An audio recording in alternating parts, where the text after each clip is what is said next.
Hello everyone, जय Jagannath. Welcome to my new YouTube channel your study guide को।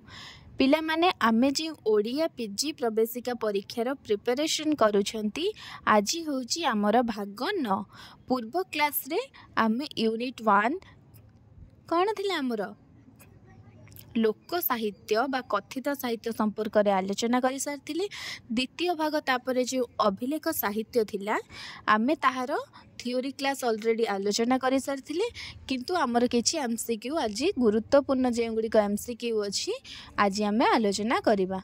तो पूर्व वीडियो को जो मैंने देखी ना मु कहूची पूर्व वीडियो को तुम्हें मैंने देख, कारण आमे जिते बेले एग्जाम देवा को जानती आमे प्रथमे यूनिट 1 लु आरंभ कर जहाँ भी आमर सिलेबस थाए आमे से गुड़ी को कभर करती। जदि आमे सिलेबस गुड़ी को न कभर करिबा ताहले आमे केमिति एग्जाम क्रैक करिबा। तेणु जदि आमे अधारु मझिरु देखिबा ताहले आमे किछि भी बुझी परिबा नाही। तेणु करी मु तुम माननको प्रोसेस अनुଯାयी सबु किछि आलोचना करूछि। तेणु करी तुमे माने मध्य प्रथमरु जहाँ सब मु वीडियो करी सबु गुड़ी को मन दे बुझी नोट कर। चलो जो मैंने चैनल जॉइन अच्छा तो भल कथा, जो मैंने न जॉइन है ना तो तुम सांग मानक शेयर कर दियो। चलो अभिलेख साहित्य रे आमे आलोचना कर सारी। पूर्व भाग रे थियोरी क्लास ऑलरेडी आलोचना कर सारी। एबे आबे किछि एमसीक्यू आलोचना करिबा। प्रथम क्वेश्चन टी आमर रहुची ओडिया भाषा रे एजावत केतोटी अभिलेख आविष्कृत होईची। आम ओडिया भाषा रे आज पर्यंत जेतिकी अभिलेख संख्या अच्छी माने 80टी आविष्कृत होईची। ताहले आम ओडिया भाषा रे केतोटी अभिलेख आविष्कृत होईची रे 80टी। उरुंजाम शिलालेखर खोदन समय केते ख्रीष्टाब्द। उरुंजाम शिलालेख मु ऑलरेडी थियोरी क्लास पढ़ेची, कारण देख जहाँ मु थियोरी क्लास पढ़ाऊँ से भितर ही तुमर मानकर क्वेश्चन आसूची। तेणुक तुम्हें आराम से थियोरी क्लास देख, जी थियोरी क्लास भल भाव देखिकी भल भाव बुझिकी पढ़ी से सबू एमसीक्यू रो कौन आंसर दे परिबो हैला। ताहले उरुंजाम शिलालेख भेरी भेरी इंपोर्टेंट 1051 ख्रीष्टाब्द। मु आउ थरे टिके टिके मने पके दउची किए रे हमर द्वितीय वज्रहस्त देव कौन करथिले आविष्कृत करथिले। आमर यार समय सीमा 1051। यह मांद्राज म्यूजियम रे माने संरक्षित होई रहिची। यह देवनागरी लिपि रे रचित मन रहिला। तापरे आसिला प्राचीनता दृष्टिकोण शिलाक्रमर निरूपण कर। प्रथमे जो शिलालेख तुमको एथिरे तो जहाँ मु लिखी उरुंजाम खोर्धा मंजूषा त्रिमाणी मठ, तेणु तुमको जो अनुसार शिलाक्रम देइथिबो तुमे प्रथमे कौठा आग दर्शाइबो हैला। तापर आसला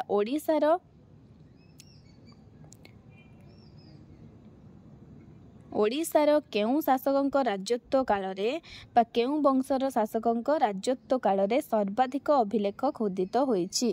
आमर सूर्यवंशी जो राजा अछंती सेमानंक समय रे सर्वाधिक अभिलेख खोदित होईची। सूर्यवंशर जो केउ राजा मन रखि था पुरुषोत्तम देव। पुरुषोत्तम देवंक समय रे आमर सबुठारु अधिक अभिलेख खोदित होईची। तापर आसिला धौली और जौगढ़ शिलालेख केउ राजत्व काल रे खोदित होईची। भेरी भेरी इंपोर्टेंट मन दे कि सुन। धौली और जौगढ़ शिलालेख आमर अशोकंक आम राजा जो अशोक तांकरी राजत्व काल रे आमर धौली आउ जौगढ़ शिलालेख देखा पाई थाउ। एडा केउ लिपि रे लेखा होईची रे प्राचीन ब्राह्मी लिपि रे एहा लेखा जाईची। तापर एथि मध्यरु केउ शिलालेख खारवेलंक समय रे खोदित होईतिला। खारवेलंक समय रे हाथी गुंफा मन रख। अशोकंक समय रे धौली आउ जौगढ़, खारवेलंक समय रे हाथी गुंफा खोदित होईतिला। एथि मध्यरु केउ शब्दटी उरुंजाम शिलालेख रे स्थानित होई नाही। शब्द गुड़ाक आम विशेष आलोचना करनथिले, कारण तुमको जदि मु सब गुड़ाक शब्द देबी ताले तुमे माने मन रखि परिबो नाही। तेणु करी जे गुडी को केतेक इंपोर्टेंट शब्द देइछि से गुडी को तुम माने मन रखि थाओ। एथि मध्यरु देख 15 मेलाण कहिला थिलाई। मेलाण कहिला थिलाई ए सब आम उरुंजाम शिलालेख रे देखिबा को पाई थाओ। किंतु 15 शब्द जो भितरु 15 एटा गुटे मोस्ट इंपोर्टेंट क्वेश्चन लिखि दियो। माधव वर्मांकर कौन ताम्रशासन रे आमे कुंभार शब्द देखा पाई था किंतु भितरु 15 शब्दटी 10वीं शताब्दी रे अनंत वर्मा देवंकर आमे भितरु आउ 15 शब्द देखा पाई था है। तेणुक यही सब तो आमर उरुंजाम शिलालेख रे ताहले 15टा आमर कहार अनंत देव वर्मांकर देखे एथिमध्यरु केउ शब्दटी उरुंजाम शिलालेख रे स्थानित होई नाही तेणु बाद पड़गला किए रे 15। तापर आसिला आमर एथिमध्यरु केउठी माधव वर्मांकर प्रदत्त अभिलेख। माधव वर्मा केउ माने ताम्रशासन लिखिथिले खोर्धा ताम्रशासन। मोस्ट इंपोर्टेंट क्वेश्चन माधव वर्मांकर खोर्धा ताम्रशासन। एथिरे आमे कुंभार शब्द देखिबाकू पाइथाउ। कहीदे आम आग को सर्ट टाइप आलोचना करवा किंतु मु तुम मान कहीदे जे माधव वर्मांकर खोर्धा ताम्रशासन रे कौन अभिलेख तांकर है। तापरे उरुंजाम शिलालेख केउ राजांक समय रे खोदित होइतिला आमे ऑलरेडी आलोचना करि सारचंती कहार द्वितीय वज्रहस्त देव। तापरे आसिला मंजूषा ताम्रशासन अनंत देव वर्मा। देख मु तो सब गुड़िक माने शासन माने केउ राजांकर केउ शासन आलोचना कर देछि तुम मान कहूची तुमे माने नोट कर। देख मंजूषा ताम्रशासन देख अनंत देव वर्मा मन रख मंजूषा ताम्रशासन आमर आसिला अनंत देव वर्मा केते शताब्दी 10वीं शताब्दी है। भुवनेश्वर दैभाषिक शिलालेख ऑलरेडी आम आलोचना कर सारी ए कौन देखा मिले प्रत्न ओडिया और तमिल लिपि देखा मिले मन पकई दूची। भुवनेश्वर दैभाषिक शिलालेख कहार द्वितीय नरसिंह देवंकर। खोर्धा ताम्रशासन माधव वर्मांकर 6ठ शताब्दी मन रखि था माधव वर्मा 6ठ शताब्दी रे खोर्धा ताम्रशासन कौन करथिले खोदित करथिले। जय विजय शिलालेख कपिलेन्द्र देव किंतु मु तुमको पूर्व वीडियो रे बोधे कहिछि प्रताप रुद्र देव किंतु मैक्सिमम बही मु देखिथिली जे लेखा जाइछि जय विजय केतेक लेखा जाइछि प्रताप रुद्र देव तो केतेक लेखा जाइछि कपिलेन्द्र देव। तेणु करी तुमे जय विजय शिलालेख कपिलेन्द्र देवଙ୍କ समय 1451 रे कारण 1451 तो माने 1467 जाए मे भी माने शासन करिथिबो कि हमर कपिलेन्द्र सूर्यवंश माने शासन करिथिबो। तेणु करी हमर कपिलेन्द्र देव जय विजय शिलालेख। तापर देला केउ शब्दटी माधव वर्मांकर ताम्रशासन रे उल्लेख अछि। माधव वर्मांकर कहिथिले तुमको कौन माधव वर्मांकर कुंभार शब्दटी तांको जो माधव वर्मांकर आम रहिला कौन केउटा रे खोर्धा ताम्रशासन है मन रख। माधव वर्मांकर खोर्धा ताम्रशासन रे कुंभार शब्द देखा मिले।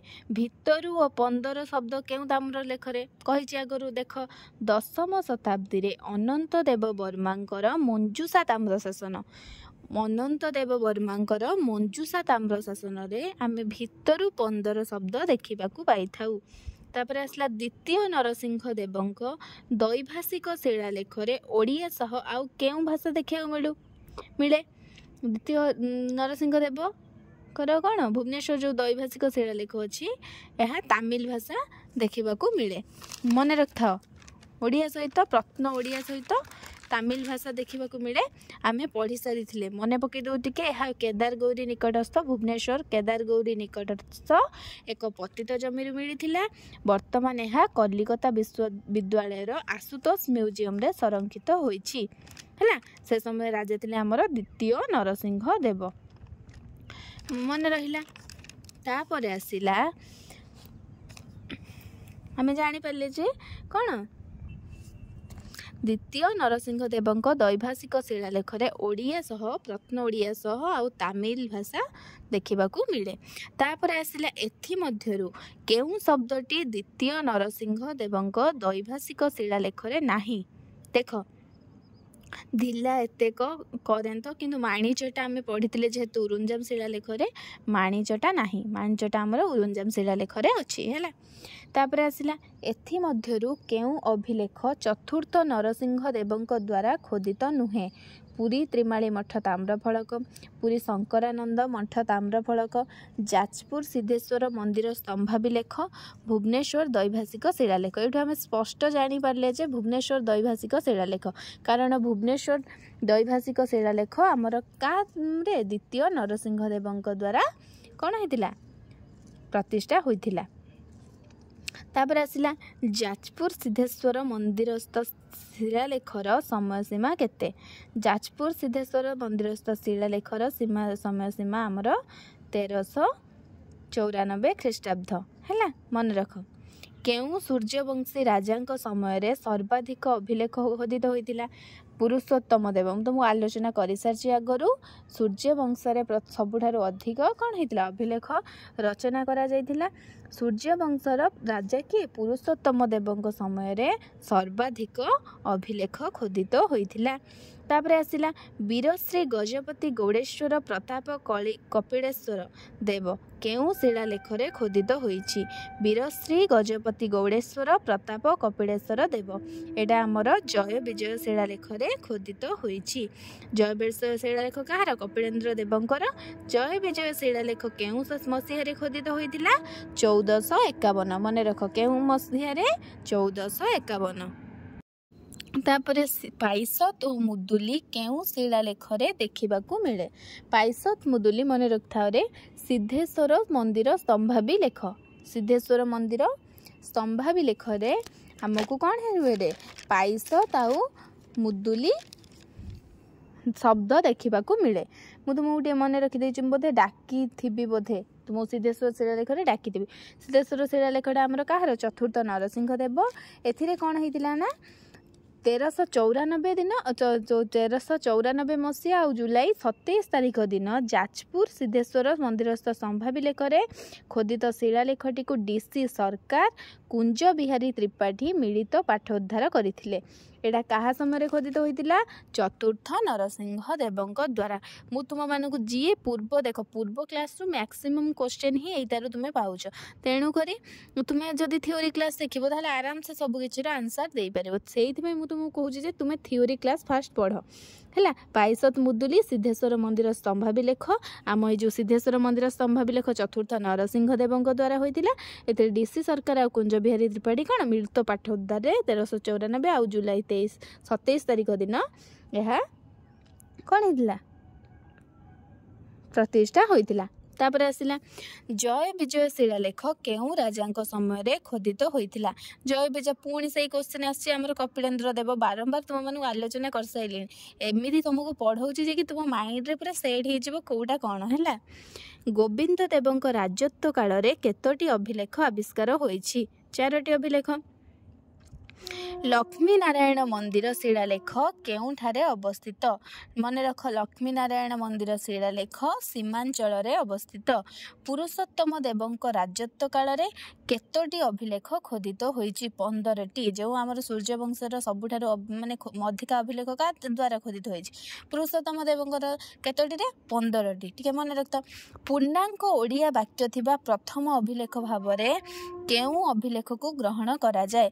भुवनेश्वर दैभाषिक शिलालेख को ग्रहण करा जाए। एथिरे पुणे तमिल शब्द मत देखा मिले किंतु पूर्णांक ओडिया शब्द प्रथमे आमर भुवनेश्वर दैभाषिक शिलालेख रे देखा मिले। आस तापर केउ केउ मसीह केउ केउ शिलालेख तुम टिके नोट कर दियो है। 1051 जानी अरुणजाम 1451 जय विजय 1394 सिद्धेश्वर मंदिर स्तंभाभिलेख 1249 भुवनेश्वर दैभाषिक शिलालेख। मन रखी दियो कारण तुम माने मन रही जीवनी जी सब के देखि दियो से आराम से तार मन ही रही जीवो। तापरे माधव वर्मांकर खोर्धा ताम्र शासन केबे देख 6ठ शताब्दी रे केउ शब्द देखिया मिले कुंभार अनंत देवंकर मंजूषा ताम्र शासन 10म शताब्दी भितरु 15। उरुंजाम शिलालेख मेलाण थिलाई शब्द देखिया मिले। उरुंजाम शिला कार द्वितीय वज्रहस्त देवंकर 1051 ख्रीष्टाब्द तुम मानकर मन थिबो। पारड़ा खेमुंडी शासन कौन ओडी विषय है। शब्दटा आम देखा मिले पारड़ा खेमुंडी ताम्र शासन रे। एटा केबे 1100 शताब्दी रे एटा पारला खेमुडी ताम्र सेशनटा हमर पंचम वज्रहस्त देव कौन करथिले समय रे खोदित होइथिला। अभिलेख कहिले आमे मुख्यतः केउ भाषा को बुझू लिखित बा खोदित कौन शिलालेख बा ताम्रलेख को आमे अभिलेख भाव में ग्रहण करिथाउ। मु तुमको पूर्वर अभिलेख कौन शिलालेख कौन सबकि बुझे सारी आशा कर डाउट थी जहाँ भी तुम मान मन में डाउट रोचे तो कमेंट बॉक्स रे निश्चित दब कारण मु जानी पारि तुम मैंने कौटे वीक अच्छ तो सही अनुसार मु तुम मान प्रिपेयर कराइबी है। ओडिशार राजा मानकर केउ माने वृत्तिजीवी खोदनकारी भावे अभिलेख लेखुतिले। आगुरु राजा मानक पाखरे गोटे वृत्तिजीवी माने काम करी रुहंती से माने ही अभिलेख लिखि थांती। से माने कोन कहै जाय ना खुंटिया नामधारी कोन कहै जाय रे खुंटिया नामधारी। अशोकଙ୍କ कीर्ति और कृति केउ शिलालेख रे देखिबाकू मिले मोस्ट इंपोर्टेंट मु कहि जे अशोकଙ୍କର धौली जौगड़ आ खारबेलଙ୍କର हाथी गुंफा तुम मानक मन रे पूरा कोन रखी दियो ये सब शब्द गुड़ाक। ओडिशार गंगवंशी राजत्व काल रे केतोटी अभिलेखर संधान मिली आमर गंगवंशी समय केतोटी 18टी है। लक्ष्मी नारायण मंदिर शिलालेख केउ राजांकर कृति त्रयोदश शताब्दी रे राजा भानुदेव कौन करथिले ना लक्ष्मी नारायण मंदिर शिलालेख खोदन कराइथिले। तापर भेरी भेरी इंपोर्टेंट क्वेश्चन आसिला आमर पुरी त्रिमाली मठ ताम्रफलक 1348 चतुर्थ नरसिंह देव मन रख बहुत इंपोर्टेंट क्वेश्चन एमती ही क्वेश्चन तुम आसो है। या भितर किसी ना किसी क्वेश्चन तो तुम निश्चित आसो जी थ्योरी क्लास आउ सर्ट टाइप्स भलिकी देखिकी जाऊँगी से निश्चित आराम से माने किसी ना सब क्वेश्चन जहाँ भी आसिले से अटेम्प्ट करदब। पुरी त्रिमाली मठ ताम्रफलक केउ राजांकर कृति 1348 चतुर्थ नरसिंह देव द्वारा यह खोदित होइथिला मन रख। जाजपुर सिद्धेश्वर संभावी लेख केउ शासकों द्वारा खोदित होइथिला रे 1394 चतुर्थ नरसिंह देव कहिथिले कुंज बिहारी त्रिपाठी दृष्टि सरकार मिलित पाठ उद्धार करथिले तो मन थिबो तुम मानकर। कपिलेन्द्र देवଙ୍କ राजत्व समय रे केतोटी अभिलेख होइथिला 20टी केतोटी रे 20टी। तापरे ओडिया अभिलेख रे मुख्यतः केउ स्वर ध्वनिर व्यवहार होई नाही ई उ र माने कौन स्वर ध्वनिर व्यवहार होई नाही। कुर्मेश्वर शिलालेख केउ राजांको समय रे खोदित होइथिला मन रख चतुर्दश शताब्दी रे चतुर्थ भानुदेव चतुर्दश शताब्दी रे चतुर्थ भानुदेवଙ୍କ द्वारा कौन होइथिला कुर्मेश्वर शिलालेख खोदित होइथिला। स्वस्ति समर मुखानेक रिपु दर्प मर्दन केउ शिलालेख रे खोदित होइछि भेरी भेरी इंपोर्टेंट। स्वस्ति समर मुखानेक रिपु दर्प मर्दन आमर उरुंजाम शिलालेख रे खोदित होइछि। सूर्यवंशी शासकों समय रे केतोटी शिलालेख खोदित होइछि। सूर्यवंशी शासकों समय रे टोटाल 50टी शिलालेख खोदित होइछि हैला। देव कही भगति करुण अछंती हो कुमार सेन यह केउ शिलालेख रे आलोचना करि सारचंदी गंडीभेड़ शिलालेख हैला। भेरी भेरी इंपोर्टेंट मन रख एटा ही क्वेश्चन बेड़े बेड़े दे दो एटा दे देथिबो एटा केउ शिलालेखर भाषा आमर कोन देव कही भगति करुण अछंती हो कुमार सेण कहार गंडीभेड़ शिलालेख। ओडिया भाषा रे मुख्यतः केउ भाषा रे प्राधान्य रहिछि तद्भव हैला संस्कृत रु ओडिया मन रख। ओडिया भाषा रे मुख्यतः केउ भाषार प्राधान्य रहिछि तद्भव। ओडिया अभिलेख रे एक वचन चिन्हाइबा पई केउ वचन बा केउ शब्दर व्यवहार करा जाइछि ए मन रख एक वचन चिन्हाइबा पई ए। आमे वर्तमान सुधा अभिलेख साहित्य रे जहाँ जहाँ क्वेश्चन थिला थ्योरी एमसीक्यू माध्यम रे आमे सबु किछि आलोचना करि सारिछंती तेणु तुम्हे माने जल्दी जल्दी माने कोन सबु गुडी को मु जहाँ जेमिति पढौची तो तुम्हे माने सबु गुडी को मने रखिया पई चेष्टा कर। देखो एई माने मु तुमको कहूची एही जे मु क्वेश्चन तुमको दउची या भितरु किछि ना किछि क्वेश्चन तुम परीक्षा रे आसी पारे तेणुक तुम्हें माने भल भाव में जाओ जो गुड़ी क्लास होची तो तुम्हें माने सबुगुड़ी पढ़ बुझ जी मु शिलालेख अभिलेख तुम डाकी आम उरुंजाम ठारू आरंभ करी सबकि सिद्धेश्वर जगन्नाथ मंदिर संभाविलेख सबकि मु आलोचना कर सारी। तो तेणुक तो वीडियो को जब तुम न देख केमी हम ताल तुमको देखा पड़ो सबकि। हाँ गोटे कथा हूँ तुम मैंने केवल माने टच करी खाली नोटा को टिपिदेव ना कारण सेमती कले तुम किसी शुणी पारनि माने आमे जी बुझिकी मन रखती ना तो आमे ताकू जदि आमे खाली उतारी पकेबा गोटे जिनस देखिए उतारी देले से कौन आम बेसी मन आम तो किसी बुझीपारे तो आम पढ़ा केमी। तेणुक तुम कहीं भी किंतु वीडियोटा को फास्ट रु लास्ट जाए पूरा स्किप न करी शेष जाए समस्ते देखिबो जहाँद्वारा तुम्हें माने बुझीबा संगे संगे तुम्हें माने माने जते लेखुथिबो तुमर अनेक मन रही जाइथिबो आ तुम्हें सर्ट टाइप्स गुड़ाक बारंबार शुणिबो ता द्वारा तुम मानकर मन रहिबो। तो चैनल जो मैंने जॉइन अच्छा तो भल कथा जो मैंने जॉइन ना जो मैंने 2026 रे सीपीटी प्रिपरेशन हो से माने जल्दी जल्दी चैनल जॉइन हो जाओ। नेक्स्ट क्लास रे आमे लिखित साहित्य बा चर्या साहित्य संपर्क रे आलोचना करिबा। रहिली जय जगन्नाथ।